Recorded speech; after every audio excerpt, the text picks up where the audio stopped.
Hello everyone and welcome back, hope you're well. So guys, let's check out this Tag Heuer Formula 1 in this video today. But again, before we start with the video, if you like this channel and like my reviews, please subscribe to the channel, hit the like button, leave a comment and help in keeping this channel alive on YouTube.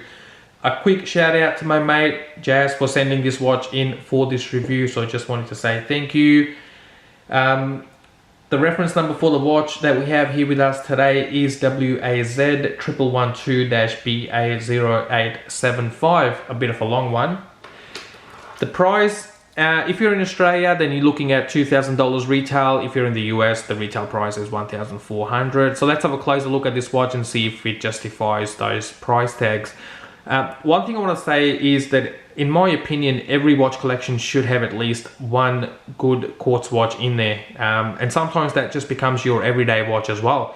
I mean, nothing against mechanical watches, I've got plenty of those in my collection, but one thing that comes with having a quartz watch is first that it gives you a variety as well. It adds that variety in your collection. The second thing is that you know, it's just something that you can pick up and put on your wrist, and you know, it'll be telling the time and the date and all those things, and you will not need to adjust the time, you will not need to wind your watch, which can't be said for a lot of those mechanical watches, because if you have a lot of those and you don't get, you know, you don't get the time to wear them often enough, then they will run out of power reserve. Then you will need to wind them, and you know, and all those things that you have to go through. Not saying that's the wrong thing anyway, but I think every collection should have a nice quartz watch in there.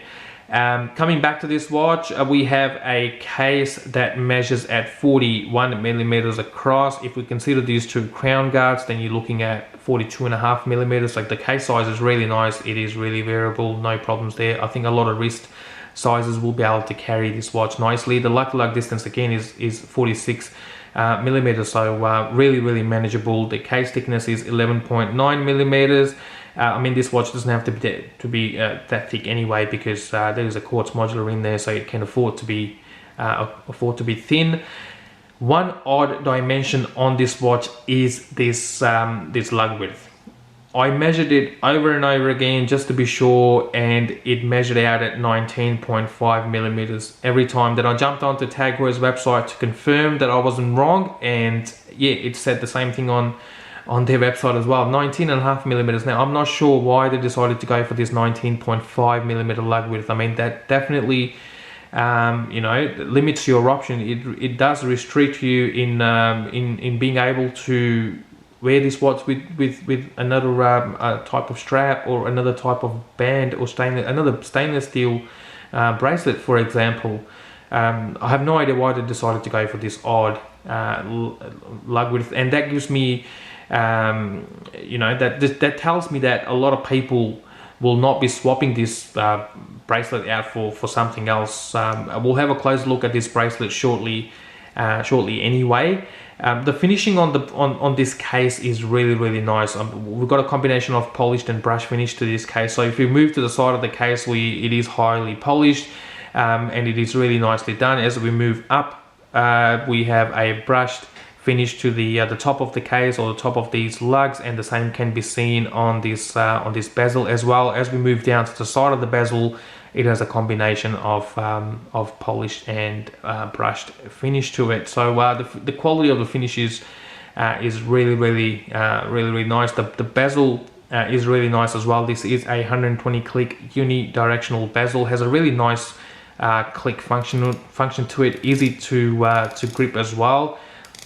Hope you can hear the clicking noise this bezel is making right now. So it makes a really satisfying loud noise, this bezel, and it does align really nicely as well. Let me just put this back in place. So here we go. Yeah, it does align really nicely with that red triangle just above the 12 o'clock marker. The glass on the top is a sapphire crystal, which does sit fairly flat. One thing about this sapphire crystal is that it doesn't have a lot of anti-reflective coating, to the extent that it becomes hard to read the dial on this glass at certain angles. I mean, you can't keep a track of that seconds hand. You can't tell the time, you can't tell the date, and it definitely makes it harder at certain angles to be able to do all those things that, you know, should come easy with a watch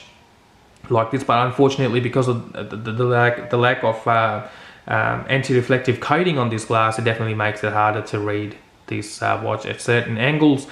The dial, on the other hand, we have a plain black dial on this one. Background, there's no texture, there's no you know, sunburst effect to it. It is fairly simple black dial just slapped onto this watch. But I really like the markers though. The markers are really nice. They're nicely applied. Have this stainless steel framing to them. Yeah, they're really nicely done. But unfortunately, the Tag Heuer logo is not applied, but it is painted. For me, I think at this price point, the logo at least should be applied onto the dial and not just painted on. But in this case, I think it's just painted on, and then same for Tag Heuer and Formula 1, written just above the 6 o'clock marker as well. We do have a minute track that runs around the chapter ring, and that seconds hand does hit most of those markers really nicely, as you can see now. How many times do we come across quartz watches where the second hand is way off those markers? But that is not the case with this watch, definitely, and it does hit pretty much all of them really precisely. So that's a nice quality control from Tag Heuer. Then we have the date window at 3 o'clock. To set the date, it is quite straightforward. We have a screw down crown, so when you unscrew the crown and pull it out to position 1, that's where you'll be able to set the date. So you will need to rotate the crown in an anti-clockwise position, and when you pull the crown out to its final position, that's where you'll be able to adjust the time on this watch. So a screw down crown, the crown is signed with Tag Heuer's logo there. Really easy to grip. It has nice size to it. Yeah, it is. There's no problems with gripping and unscrewing this crown at all. So as that screw down crown, this watch has 200 meters of water resistance with a screw down case back. So you'll be you know, easily take this. You can easily take this watch into water for activities like swimming, snorkeling, and all those things. So you should be fine with this watch. So that's a real benefit of having 200 meters of water resistance, especially with the screw down crown and a screw down case back. Even though this is not a diver's watch, it just gives you that peace of gives you that peace of mind, you know, that you will not damage your watch. There is Lume on the markers and the minute and the hour hand. So while we're at it, let's just do a quick Lume check as well. Let me turn the lights off in the room, and then we'll check the quality of the Lume. So here we go. So yeah, quite legible, decent Lume, strong enough. There is no pip Lume. This watch doesn't have to have a pip Lume anyway. I mean, this is not a diver's watch, but more of a sports watch. There's no Lume on the seconds hand either, so you can't really tell where the seconds hand is. You can tell every now and then when it goes over those loomed markers, but apart from that, you can't really tell where it's at. But the quality of the Lume is definitely fine. No complaints there at all. Okay, so that's the Lume for us, guys. Let me put the lights back on again so we can carry on with the rest of our review. So let's talk about the bracelet on this watch. So as I said earlier, 19.5mm lug width definitely limits your options. So the quality of the bracelet on this watch is definitely okay. I mean, no complaints about the finishing as well. So it has a nice brushed finish to it. It doesn't rattle, it doesn't pull hair. The end link is really solid. That doesn't rattle either. It starts off at around 19mm and then tapers down to about 17.7mm at its narrowest point. So it is the the links are chunky enough. They are held in place by these pins, which are easy to take out. You know, when you're looking at this resizing this bracelet to your wrist. I can't say the same thing for this clasp though. This clasp, it does feel quite cheap, to be honest with you. So you can see Tag Heuer there. It is brushed. It has a brush finish to it. There's no security lock, so we have these two pushers. When you unlock this clasp, it is a press clasp. I mean, for $2,000 in Australia, I don't know why they decided to you know, to go cheap on this clasp. I have no idea. They could have easily done better with this clasp, especially at this price point. I mean, when you look around what options you have in this price range, I mean, this does feel fairly cheap. There is 3 micro adjustments, but you can extend this bracelet out. You get this extension here, so that might help some people. And again, the same quality as this clasp on this extension as well. So that's the only letdown on this bracelet for me. The case back on the other side, as I said, screw on case back. There's plenty of information there on this case back as well. You can see Tag Heuer logo there, that checkered flag that just you know, tells you about the about Tag Heuer's relationship or affiliation with the with motorsport and car racing and all those things. Sapphire crystal, there's plenty of information there. You can see the reference number since 1860. I mean, and then, you know, water resistance 200 meters. That's the solid case back for you. Yeah. So look, overall, the quality of the watch is really nice. It does sit really nicely on the wrist. When you pick this up, you can tell that it is you know, it does speak quality. It is really nicely done by Tag Heuer.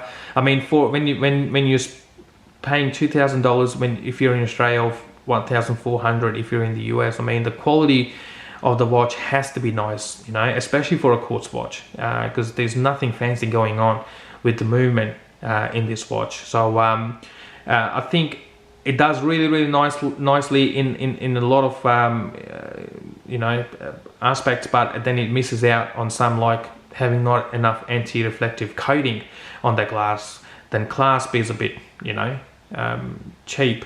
So yeah, and then even the dial, I mean, it wouldn't kill Tag Heuer to put some sort of, you know, texture on that dial to just spice it up a little bit. So look, that's my observation on this watch. Still a nice looking watch, and it does, from the quality point of view, I think you're definitely paying for the quality, and you're definitely paying for the logo as well. I don't think many people will pay that amount of money for a Japanese quartz watch coming from Casio or Citizen, for that matter, or even Seiko for that matter. So you're definitely paying for the brand here as well, and that information that says Swiss made. Alright guys, let me put this on my wrist. My wrist size is 7 inches. That will give you, this watch is not sized to my wrist because this is not my wrist. This is not my watch, as I said earlier anyway. But this will still give you a fair idea of how this watch looks on my 7-inch wrist, to give you know, and how this will stack up on your wrist for that matter. The lug-to-lug distance, as I said, 46 millimeters definitely helps. This 41 millimeter case size definitely helps. You know, that a lot of wrist sizes will be able to adjust to this watch really nicely. The quality and the finishing on the bracelet is nice as well, except the clasp. Do not like the clasp at all. It does feel cheap, but apart from that, yeah, a really nice looking timepiece. Alright guys, this concludes our review of this Tag Heuer. I'll see you in my next video shortly. Until then, stay safe and look after one another. Thank you very much for watching.